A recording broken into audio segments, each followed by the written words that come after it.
feel like civility and human interaction is probably the way forward. If the country comes together, it's got to be being open, being honest, and being civil. And if we can do that, I think that's a good start. It's a great start. That's the civility is the thing that we've lost for a couple decades.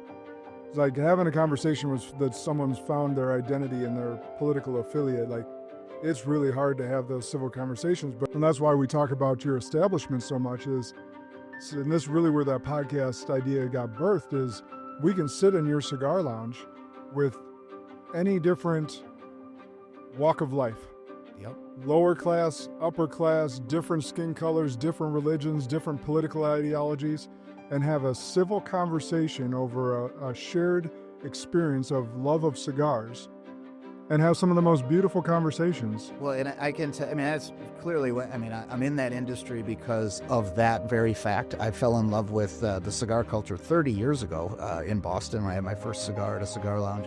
And the ability to, again, everybody from all walks of life, they treat each other well, share conversations. Over time, so these long-form conversations, flush out nuance and you can find commonality with people. I will tell you a quick story that before I bought the tasting room, one of the things that really pushed me over the edge was I saw back in the Act 10 days when there was fights in Wisconsin, there were these two guys. I hadn't met either one of them.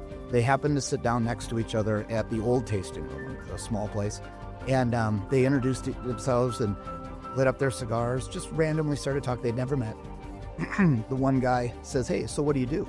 And he says, "Well, I'm a lobbyist. I'm in town for the national right to work legislation, and I'm working with Act 10. And the other guy says, "No kidding." And he's, "Well, what do you do?" He goes, "Well, I'm a lobbyist for the teachers union for the state of Wisconsin," which, diametrically opposed, right? Like that old, coyote and sheepdog cartoon, right? You'd think they'd be fighting. They sat there and they laughed and they told funny stories about each one of the challenges that they have. They exchanged cards, and at least in my heart, I think they worked something out as a result of that cigar. But it was a nice. Or they're like, how do we milk these people for more money? It was probably. I think it was candy bars. You probably saw them. No, that's what's so great about cigar lounges. And it used to be, what is it? The seeds of a rebellion were sowed in a tavern. Yep. And do you know where? Where? At the Green Lantern in Boston.